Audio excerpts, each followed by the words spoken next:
অর্থনীতি শুধু কিছু সংখ্যা সূচক কিংবা হিসাব নিকাশের বিষয় নয়, অর্থনীতি মানুষের জীবনযাত্রার প্রতিচ্ছবি। শিল্প বাণিজ্য কেবল ব্যক্তি বা প্রতিষ্ঠানের মুনাফার বিষয় নয়, এর সঙ্গে জড়িয়ে আছে দেশের উৎপাদন, কর্মসংস্থান আর উন্নয়নের গল্প।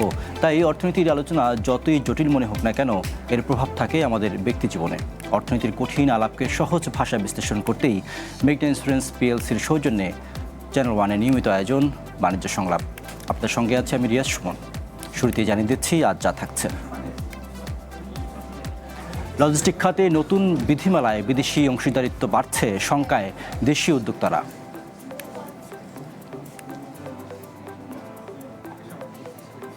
রপ্তানি খাতে দেখা দিয়েছে কন্টেইনার সংকট, আন্তর্জাতিক বাজারে প্রতিযোগিতা সক্ষমতা হারানোর শঙ্কায় রপ্তানিকারকরা।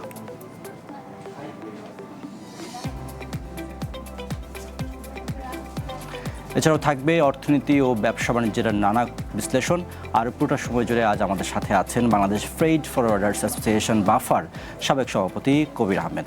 জনাব কবির আহমেদ, স্বাগত আপনাকে। আমরা আসলে লজিস্টিক খাতের যে সংকট চলছে সে বিষয়টি নিয়ে আমরা আজকে আলোচনা করতে চাই এবং এর বিস্তারিত জানতে চাই যে আসলে সংকটগুলো কোথায়। তার আগে আমাদের কাছে একটি প্রতিবেদন আছে, সেটি দেখে আসতে চাই। দেশের লজিস্টিক খাতে বিদেশি যৌথ মালিকানার কোম্পানিকে বাড়তি সুবিধা দিলে দেশ আরও ক্ষতিগ্রস্ত হবে। কোনো বিনিয়োগ ছাড়াই প্রতি বছর বিপুল অঙ্কের মুনাফা দেশ থেকে নিয়ে যাবে বিদেশি প্রতিষ্ঠান, এমন শঙ্কার কথা জানিয়েছেন এ খাতের উদ্যোক্তারা। তাই ফ্রেইট ফরওয়ার্ডিং বিধিমালার বিদেশি মালিকানার সীমা 40% থেকে বাড়িয়ে 49% করার খসড়ার প্রস্তাব প্রত্যাহারের দাবি জানিয়েছেন তারা। আর বিধিমালা চূড়ান্ত করার আগে এটি নিয়ে আরও ভাবার পরামর্শ দিয়েছেন অর্থনীতিবিদরা। দেশে লজিস্টিক খাতের ফ্রেট ফরওয়ার্ডিং বিধিমালা সংশোধন করছে জাতীয় রাজস্ব বোর্ড এনবিআর। বর্তমানে যৌথ মালিকানায় বিদেশি কোম্পানির মালিকানার সর্বোচ্চ সীমা 40%। এই বিধিমালা সংশোধনের খসড়ায় কাঠামো শিথিল করে দেশীয় কোম্পানির জন্য 51 এবং বিদেশিদের জন্য 49 করার প্রস্তাব রয়েছে। তবে এই বিধিমালা কার্যকর হলে এ খাতের দেশীয় কোম্পানিগুলো ক্ষতিগ্রস্ত হবে বলে দাবি করেছেন উদ্যোক্তারা। তাদের অভিযোগ, কোনো বিনিয়োগ ছাড়াই প্রতি বছর বিপুল অঙ্কের মুনাফা দেশ থেকে নিয়ে যাবে বিদেশি প্রতিষ্ঠান। এখানে যে একটা ট্রেডিং ব্যবসা হয় এটা বিদেশিরা করে, এখানে তাদের কোনো ক্যাপিটালও লাগে না। তারা সিম্পলি ওই পেপারে সিল মেরে পয়সা কামানোর জন্য এদেশে আসে, কিন্তু এদেশে এটা খুবই অল্প পরিমাণে টাকা নিয়ে এসে এদেশেরই কিছু অসাধু, যাদের দেশের প্রতি যাদের মমতাবোধ নেই, এরকম কিছু সিএ ফার্ম, ল ফার্ম, তাদের পার্টনারশিপ নিয়ে তারা এইভাবে এই দেশ থেকে টাকা পয়সা নিয়ে চলে যায়। ভারত ও শ্রীলঙ্কায়ও ফ্রেট ফরওয়ার্ডিংয়ে দেশি কোম্পানিকে সুরক্ষা দিতে বিদেশি কোম্পানির জন্য কঠোর নিয়ম নীতি রয়েছে। তাই বিনিয়োগ আনতে হলে সহজ বাণিজ্য বন্ধ করার দাবি জানান উদ্যোক্তারা। এটা একদম শতভাগ বিদেশি কোম্পানি যেগুলো আছে অথবা জয়েন্ট ভেঞ্চার কোম্পানি যেগুলো আছে, এগুলোর আছে অ্যাবসলিউটলি এখন আর কোনো প্রয়োজন নাই। বিকজ এখানে সমস্ত কাজগুলো করে থাকে আমাদের দেশি ছেলেপেলেরাই, কিন্তু এই কোম্পানিগুলো চালায়। কোনো বিদেশি এক্সপার্টাইজ নাই এখানে। বিদেশি বিনিয়োগ নাকি বাণিজ্য, কোন দিকে গুরুত্ব দেবে সরকার, এই বিষয়টি পরিষ্কার করতে হবে। একই সাথে লজিস্টিক খাতের ফ্রেট ফরওয়ার্ডিং বিধিমালা চূড়ান্ত করার আগে এটি নিয়ে আরও ভাবার পরামর্শ দিয়েছেন অর্থনীতিবিদরা। এখন যে সীমা রয়েছে, যেটা হচ্ছে 40% এবং 60% যে সীমা রয়েছে, এটাই আমার ধারণা যে অব্যাহত রাখা যেতে পারে বিদেশি বিনিয়োগের জন্য। তবে আন্তর্জাতিক মানসম্পন্ন হওয়া দরকার এবং এখানে যাতে বিদেশি বিনিয়োগকারীরা, যে এখন সাপ্লাই চেনের অন্যান্য অংশে যেহেতু বিদেশি বিনিয়োগের সীমা বাড়ানো হয়েছে, তাদের সাথে যদি একটা সাযুজ্য রাখতে হয়, তাহলে আমাদের লজিস্টিক্সের কমপ্লায়েন্সও আরও ইমপ্রুভমেন্ট করা, ডিজিটালাইজেশন করা, সেখানে বিনিয়োগ বাড়ানো, এটার দরকার আছে।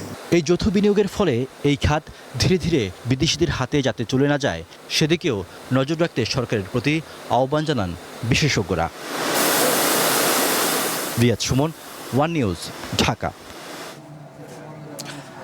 জনাব কবির আহমেদ, আমরা প্রতিবেদনটি দেখলাম যেখানে আসলে এই খাতের উদ্যোক্তারা যেটি বলার চেষ্টা করেছে যে আসলে লজিস্টিক খাতের যেই সম্ভাবনা, সেই সম্ভাবনার জায়গায় ভাগ বসাচ্ছে বিদেশি কোম্পানিগুলো এবং তারা বলছে যে নতুন যে বিধিমালা হচ্ছে সেখানে 49 এবং 51 এটি করা হচ্ছে। সেক্ষেত্রে আসলে একটি শঙ্কা দেখছেন তারা। এই জায়গাটাতে আসলে শঙ্কার জায়গাগুলো আপনারা কোথায় কোথায় দেখছেন? ধন্যবাদ আপনাকে।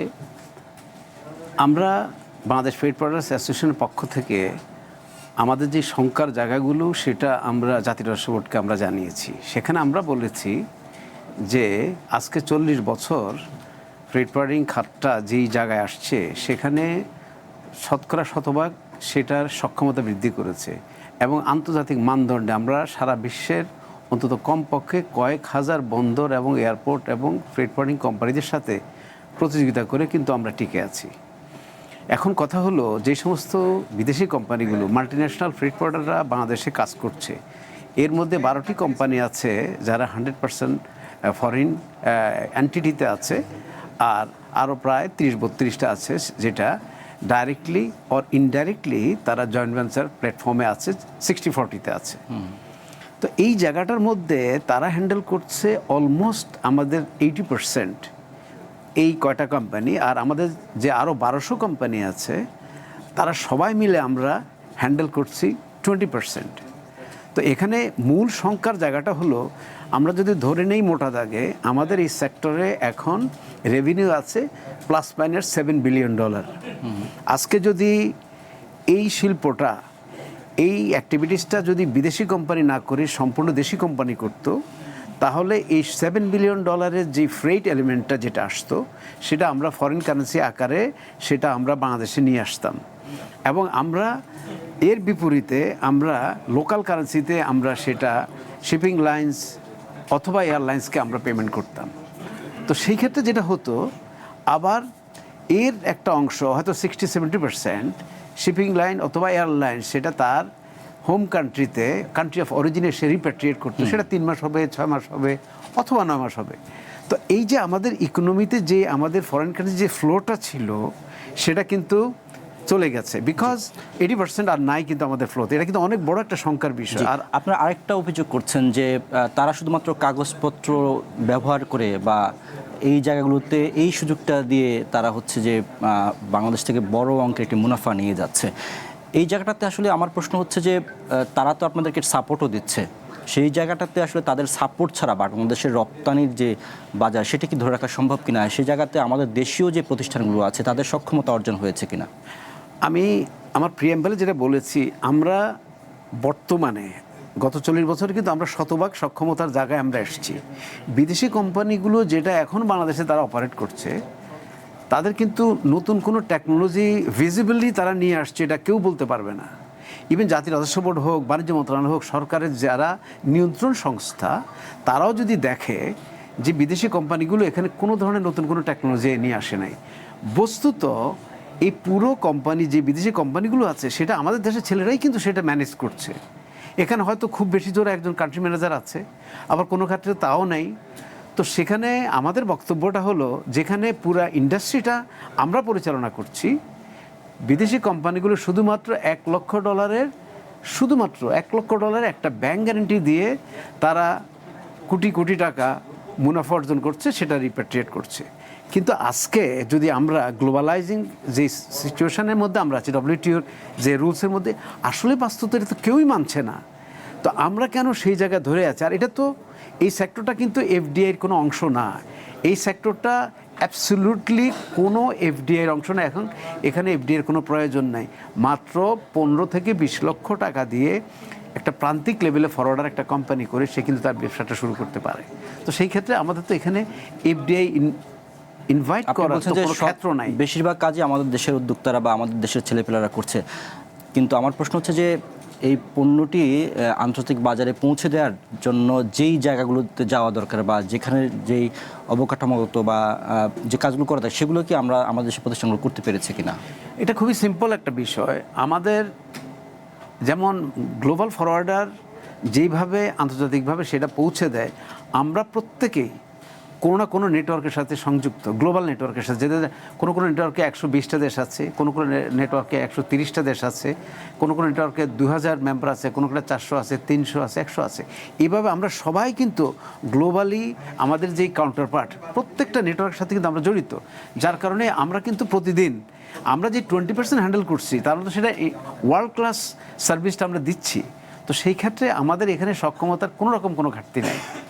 সেক্ষেত্রে আপনারা আসলে তাদের বিনিয়োগটা কিভাবে চান? আপনারা বলছেন যে তাদের এখানে শুধু এই কাগজ কলমের বিনিয়োগ না, তাদেরকে মানে অবকাঠামোগত জায়গায়ও তাদেরকে চান। সেটা যদি একটু ব্যাখ্যা করেন যে কিভাবে তাদেরকে আপনারা চান। আমি যদি ফান্ডামেন্টাল যে বিষয়টা আমি বলবো যে ফ্রেট ফরওয়ার্ডিং খাতে আমাদের বিদেশি বিনিয়োগের কোনো প্রয়োজন নাই, সেটা হলো আমার প্রথম কথা। সেকেন্ড কথা হলো যদি সরকার চায় যে ঠিক আছে না এই খাতে তারা বিদেশি উদ্যোক্তা তারা নিয়ে আসবে, আমরা বলবো কোনো অবস্থাতেই 60-40 বেশি না, আমরা আমাদের ইন্ডাস্ট্রি থেকে বলবো। সেই ক্ষেত্রে যেটা করতে পারে, যেটা এখন বর্তমানে আছে, সেই ক্ষেত্রে যেটা সরকার যেটা করতে পারে, সেখানে ম্যাক্সিমাম তাদেরকে হয়তো যে বাংলাদেশ ফ্রেট প্রোডাক্টস অ্যাসোসিয়েশন যেটা আছে এদের কোনো মেম্বারদের সাথে তারা জেবি করতে পারে, কিন্তু সেখানে শর্ত হইতে হবে কমপক্ষে 20 থেকে 25 মিলিয়ন ডলারের যেন তারা একটা ইনভেস্টমেন্ট সেখানে নিয়ে আসে। এখন over the period of time তারা মিনিমাম 10 কোটি 20 কোটি টাকা করে প্রতি বছর মুনাফা অর্জন করবে। তো যেই মুনাফাটা সে অর্জন করবে তাদের তো কিছু একটা ইনভেস্টমেন্ট থাকতে হবে। তো সেই ক্ষেত্রে আমরা মনে করব যে অন্তত কমপক্ষে 10 মিলিয়ন ডলারের পেইড আপ ক্যাপিটাল করে একটা কোম্পানি যদি আসে এবং তারা যদি ইনফ্রাস্ট্রাকচার করে, তারা যদি একটা ছোটোখাটো একটা বন্ডেড ওয়্যার হাউস করে, তারা যদি ছোটোখাটো একটা আইসিডি করে, তখন হলো কি একটা লজিস্টিক খাতের সাথে যদি তারা অ্যালাইন করে যদি তারা একটা freight forwarding company, global forwarding company যদি আসে তার ইনভেস্টমেন্ট নিয়ে, তখন হবে কি, তখন এখানে তার একটা পার্মানেন্ট স্ট্রাকচার হবে। এখন যদি ধরেন একটা কোম্পানি তার কোনো স্ট্রাকচার নাই, কোনো ইনফ্রাস্ট্রাকচার নেই, তখন সে করবে একদিন হয়তো সে তার ব্যবসাটা বন্ধ করে সে চলে যেতে পারবে খুব সহজেই।